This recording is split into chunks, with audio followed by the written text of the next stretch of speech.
Donc moi, je suis Bruce Clark, plasticien.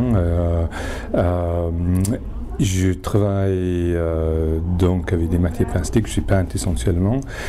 Et mon sujet de prédilection, c'est quand même l'histoire contemporaine.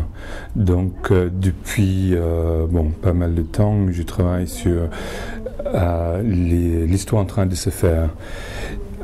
Je suis anglais d'origine sud-africaine, mes parents sont sud-africains, donc j'ai déjà un petit peu baigné dans l'histoire contemporaine de l'Afrique. J'étais militant contre l'apartheid et c'est ce militantisme contre l'apartheid qui m'a amené vers le Rwanda au début des années 90. Souvent les gens me demandent mais pourquoi, c'est quoi le lien entre l'Afrique du Sud et le Rwanda, et en fait il y a beaucoup de liens, surtout des liens au niveau des systèmes semblables, des systèmes de l'apartheid qu'on connaît en Afrique du Sud, qu'on connaît beaucoup moins au Rwanda, étaient deux systèmes semblables, c'était deux systèmes avec des quotas, avec des persécutions contre une partie de la population, pour une raison de discrimination raciale, dans les deux cas, oui, politique et raciale. Et je tiens à souligner ça, parce que même quand les gens me disent, oui, mais quand même, au Rwanda, tout le monde est noir, donc comment peut-on être raciste, où tout le monde est de la même couleur de la peau? Donc, il faut souvent rappeler aux gens que le racisme n'a rien à voir avec la couleur de la peau. Par exemple, comment on distinguait les Juifs pendant la Deuxième Guerre mondiale, on collait une étoile jaune. Donc c'est un système raciste. Le système nazi était aussi un système raciste, antisémite. Quand on ne voit pas la différence de l'autre qu'on veut persécuter, on lui colle une différence. On lui colle l'étoile jaune ou, dans le cas du Rwanda, on marque sur sa carte d'identité sa différence. Donc on le fige pour tout le temps. Donc on pourrait dire qu'à l'origine du projet L'exemple debout, il y a un travail contre le racisme. On va dire un travail sur le racisme pour comprendre les mécanismes du racisme. Ça c'est un travail purement intellectuel et politique et militant. Ce n'est pas un travail plastique. Mais comme je disais au début, je suis plasticien. Après les génocides, les questions s'est posées, parce que le génocide a eu lieu, on a vu ce que c'était. Les questions s'est posées, mais qu'est-ce qu'on peut faire en tant qu'artiste pour non pas guérir penser les blessures, guérir les blessures, mais qu'est-ce qu'on peut faire pour aider à reconstituer un lien social dans ce pays? Parce qu'on pourrait dire que le Rwanda qui a vécu des décennies de discrimination raciale et donc de visionnisme dans la société, avant toute autre chose, il fallait essayer de renouer un lien social. Donc bien sûr, ce n'est pas que l'art seul qui peut faire ça, parce qu'il faut beaucoup d'autres mécanismes, en particulier la justice. Parce que une des raisons pourquoi le système a pu perpétuer un génocide au Rwanda, c'est que dans les décennies qui précédaient, il y avait une impunité totale. Oui. Et donc, parce que les signes avant-coureurs du génocide étaient bien là. Et autre chose qu'il faut peut-être rappeler, il faut qu'on en parle de ça, parce qu'on dit souvent en Occident que le génocide était une action spontanée à partir de 1994, et voilà, c'est pas du tout ça. La première fois que une grande personnalité a utilisé le mot génocide pour parler de ce qui se passe au Rwanda, donc c'était le philosophe britannique Bertrand Russell, qui a écrit à la fois dans Le Monde en France et dans le Guardian en Grande-Bretagne. Il a écrit en 1963 que si on ne faisait pas attention, il y avait génocide, il y avait déjà d'actes de génocide, et que c'était le deuxième Shoah du XXe siècle qui allait se passer. 30 ans avant. Oui, 30 ans avant, 1963. Et même plus près de nous, en 91, 92, 93, chaque rapport des fédérations des droits de l'homme utilise le mot génocide pour parler de la situation au Rwanda. Donc, c'est juste pour remettre en contexte les choses. C'est important de remettre dans le contexte historique ces choses-là, puisque quand on parle de racisme, par exemple, le racisme, oui, donc l'apartheid de l'Afrique du Sud, on sait ce que c'est. au Rwanda, on sait moins ce que c'est que le racisme. Dans la vie quotidienne en France, on pense qu'on sait ce que c'est. En Occident en général, on pense qu'on sait ce que c'est. Mais au fait, c'est beaucoup plus pernicieux que ça. Le racisme, c'est que plus loin géographiquement l'événement se passe, moins on s'intéresse au sort des gens. Et donc le Rwanda, c'est le cas typique de ça, parce que quand on lit la presse en 94 et bien après 94, on a souvent eu tendance à appliquer les clichés racistes à ce que se passe, les événements historiques qui étaient un génocide. Et pourquoi on utilise ces clichés racistes qu'une guerre ethnique, qu'une guerre civile, que... oui, parce que ça ne nous concerne pas et qu'on pense qu'on peut faire des raccourcis historiques tout simplement puisque c'est les Noirs. Quand on fait une sorte de comparaison avec ce qui se passe en Allemagne nazie ou ce que se passe actuellement avec certains courants antisémites, on voit que les arguments pour le Rwanda sont intenables et qu'on pourrait même accuser certaines personnes qui tiennent des propos par exemple pour l'histoire contemporaine au Rwanda, on pourrait les accuser de racisme et de négation. On ne le fait pas puisque là aussi c'est loin, c'est les Noirs, c'est... Et donc ça en dit long un petit peu sur notre manière de regarder le monde. Bon, le propos ici, c'est bien sûr les hommes debout. Donc pourquoi les hommes debout? Qu'est-ce que c'est? C'est tout simplement, mais d'une manière aussi complexe aussi, une sorte de tentative de faire réparation symbolique. Et aussi de participer dans une reconstitution du tissu social, du lien social. Voilà. De mémoire aussi, peut-être, non? Un travail de mémoire, un acte de mémoire, pas de devoir. Il n'y a pas de devoir de mémoire. Personne ne peut nous imposer ça. Je sais que là aussi c'est un terme qu'on utilise souvent, devoir de mémoire. Moi, je préfère des actes. Je préfère de ne pas penser que une obligation de mémoire. Enfin, il y a aussi une obligation morale, c'est sûr, mais au-delà de ça, il n'y a pas d'obligation.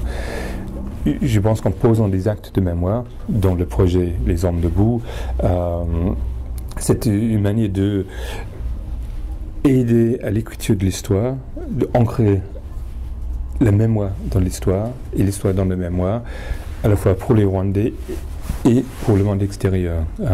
C'est-à-dire qu'on lutte pour une reconnaissance, une pleine reconnaissance du génocide. Les Nations Unies, c'est pas encore le cas. Qui n'est pas encore le cas. Enfin, sur papier, oui. Les Nations Unies ont déclaré le génocide des Tutsis un des 4 génocides du XXe siècle. Très bien. Mais quand on peut citer des personnalités comme Mitterrand qui disaient oui, mais vous savez, un génocide dans ces pays-là, c'est pas comme chez nous. C'est une citation donc, qui a été reprise par Patrick de Saint-Exupéry. Donc un génocide est génocide, point. Donc il n'y a pas de... Plus Mitterrand, je pense qu'il a même aidé... Mitterrand a eu le tiré du double génocide qui est aussi totalement intenable en disant que il y avait autant de victimes dans un camp que dans l'autre camp. C'est tout un faux.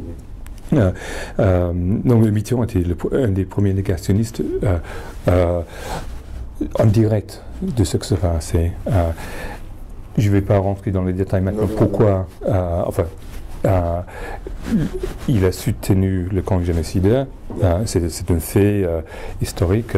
Malheureusement, il entraîne beaucoup d'hommes politiques, beaucoup de gens dans la classe politique française de l'époque et actuellement dans son sillage, en les impliquant indirectement, puisqu'ils n'ont peut-être pas les bonnes analyses des choses, puisqu'ils ne comprennent pas exactement ce qui se passe au Rwanda. Mais malheureusement, l'héritage de Mitterrand sur les questions rwandaises est très lourd. Et à mon avis, c'est en faisant un vrai travail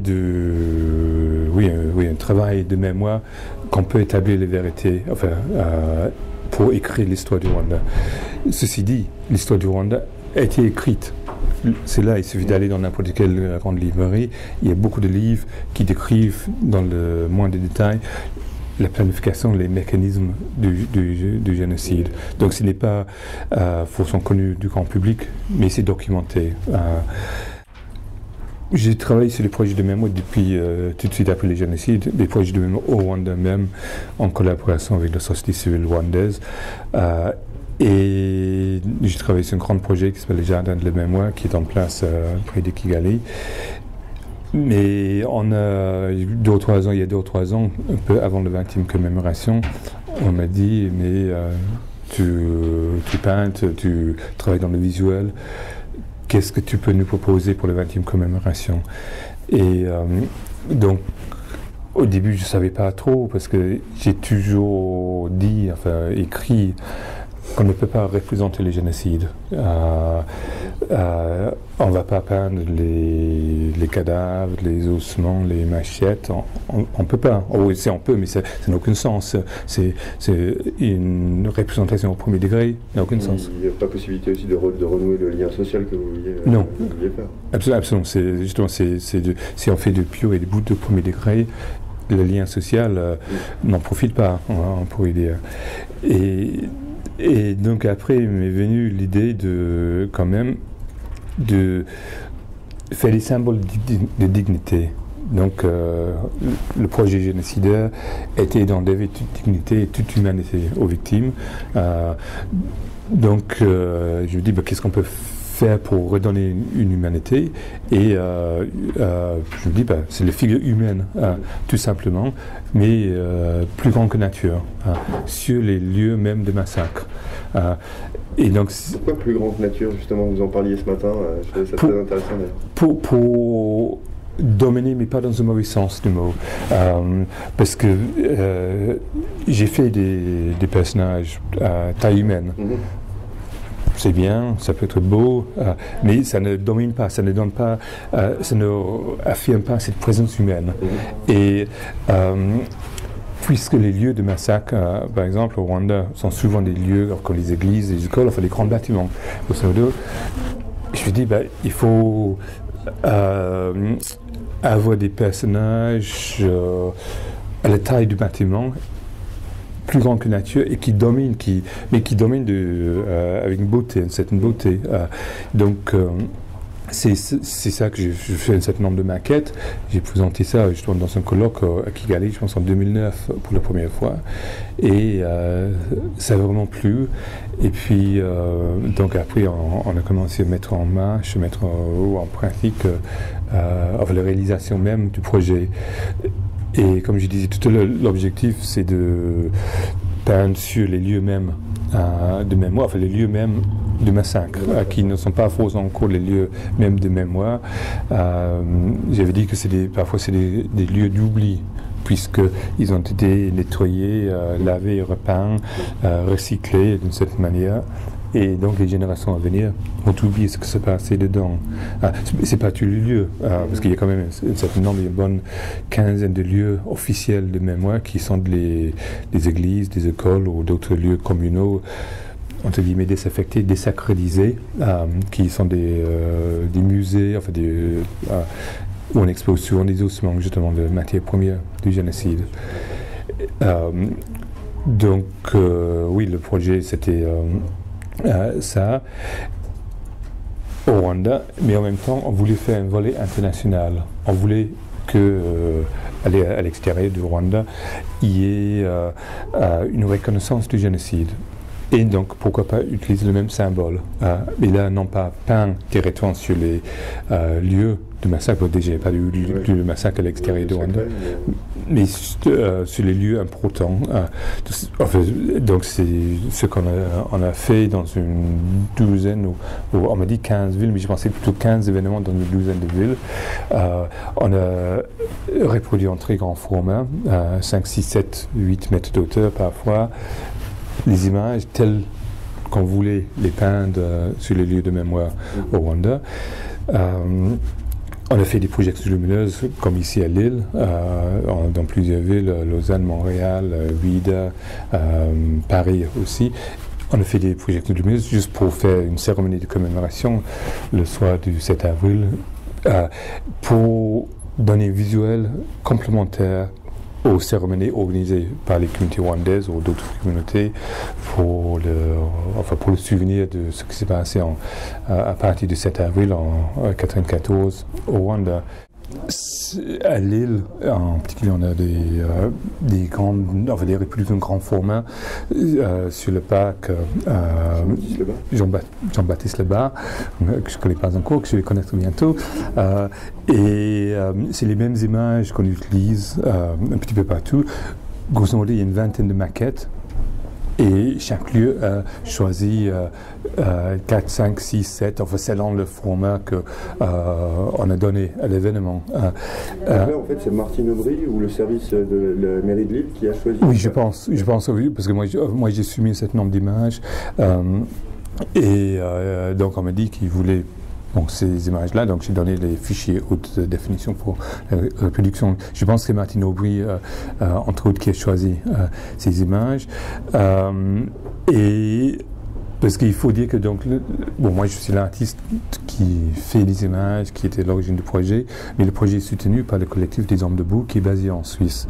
Et le lien avec le festival Cinémonde et que c'est les diffusions avec moi, en fait, passe par les Suisses. C'est Dominique Ollier qui a vu une présentation, un petit clip qu'on avait fait pour promouvoir le projet au Festival de cinéma africain à Lausanne au mois d'août, donc 2013. C'est là que ça fait la rencontre entre le Festival Cinémonde et le collectif des Hommes debout, oui. Et moi, je ne connaissais pas Cinémonde de ce moment-là. C'est après, j'ai vu des échanges et je pense que l'idée, le concept a beaucoup plu à Dominique. Il voulait l'intégrer un petit peu comme il pouvait dans le festival ici, et surtout que le festival tombe exactement les mêmes dates que la commémoration, donc la commémoration du génocide. Et il y avait une certaine espace donné au Rwanda dans le festival, donc tout tombait bien. Donc moi, j'étais pas du tout impliqué dans les échanges différents pour décider quelle forme ça prendrait à Lille, parce que tout ce qu'on a demandé, grosso modo, dans l'ensemble des projets, c'est que les images soient plus grandes que nature et sinon des lieux prestigieux, au moins les lieux très publics. Parce que on voulait pas que ça soit confidentiel, on voulait que ça touche le plus grand public possible. Et donc c'était les seuls critères qu'on imposait. Et Dominique nous a sollicité, mais d'autres villes nous ont sollicité aussi. Donc c'était pas... nous, on avait fait des démarches auprès d'un certain nombre de lieux tout au début, mais après, ça venait tout seul. On avait des petites vidéos qu'on avait mises sur YouTube, on faisait quand même pas mal de promotions autour du projet, des conférences de presse et autre chose. Et c'est des partenaires qui nous ont contactés, des gens qui sont devenus des partenaires après coup. Et ces partenaires, c'est pas les moindres partenaires non plus. Il y a la ville de Genève, je pense que ça s'appelle la République de Genève. Je ne savais même pas que ça existait, mais c'est qui nous a permis de mettre les Hommes debout sur la place des Nations devant les Nations Unies à Genève, la cathédrale de Lausanne. Oui, tout à fait. Et donc, il fallait un certain engagement des responsables de ces lieux ou ces villes. Et on était très contents, à plusieurs niveaux, de ces engagements. D'abord, parce que ça rendait le projet visible, donc on est content pour ça, mais encore plus important peut-être, c'est que ces engagements, comme à Lille aussi, c'est des engagements politiques. C'est-à-dire que c'est une manière de reconnaître le génocide comme faisant partie de notre histoire commune et de ne pas être frileux par rapport à une commémoration de ce génocide, comme on était dans un certain nombre de villes. Par exemple, la ville de Toulouse devait faire quelque chose, la ville de Toulouse a annulé, là pour le 7 avril, puisqu'il y a eu des frictions diplomatiques entre la France et le Rwanda. Malheureusement, je trouve ça très malheureux, parce que il y a deux choses. Il y a le génocide qui a eu lieu, donc il y a le mémoire des victimes du génocide. C'est ça qu'on commémore, y compris ce qu'on voulait commémorer à Toulouse. Donc ça n'a rien à voir avec des frictions politiques ponctuelles entre les deux pays. C'est un fait, oui, c'est l'histoire, c'est des faits établis. Et le fait que une certaine partie de la classe politique française ne pouvait pas séparer les deux choses, c'est triste. C'est comme si, d'une certaine manière, on refuse de commémorer les victimes de la Shoah puisque Israël a une salle politique dans les territoires occupés. Et donc, là aussi, quand on met sur le même plan, franchement, c'est des positions inacceptables quand il s'agit d'Israël ou d'autres pays.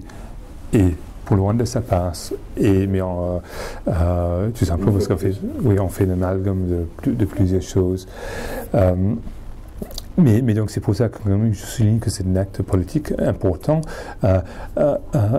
C'est un acte historique aussi de vouloir commémorer les victimes du génocide. Juste un autre point qu'il faut souligner, c'est que le génocide n'est pas discutable, n'est pas contestable. Le génocide a eu lieu. Donc, on commémore un événement historique. On ne prend pas position pour ou contre une actualité au Rwanda ou en France en ce moment. Et là aussi, c'est triste que certaines personnes n'arrivent pas à faire le distinguo entre ça et en pensant que si on commémore les victimes, on ne prend pas pour le régime en place à Kigali. C'est faux. Bon, je vais terminer en remerciant aussi les membres et le ville de Lille pour m'avoir accueilli, pour avoir accueilli le concept Les Hommes debout, et aussi tous les autres partenaires qui sont impliqués dans le projet, qui pour moi maintenant, qui est devenu vraiment un beau projet dans le sens que il y a eu une sorte de pas forcément un consensus, mais il y a eu un mouvement pour soutenir ce projet. On n'aurait pas eu la force tout seul pour porter ce mouvement. Donc c'était grâce à des gens comme vous ici à Lille que le projet a pu se réaliser. C'est boule de neige, il y a de plus en plus de personnes qui... Absolument, absolument. Parce que par exemple, ce que vous avez fait à Lille, c'était en partenariat avec la ville et les communautés rwandaises, mais le collectif des Hommes debout, qui est essentiellement les 3 personnes à Lausanne, on ne pouvait pas être partout. Donc on n'a pas pu envoyer quelqu'un, mais l'événement a eu lieu. De même que ça a eu lieu à Ouido, au Bénin, en Montréal, à Paris même, à l'UNESCO. Je n'étais pas là non plus, porté par d'autres personnes qui adhèrent à ce projet.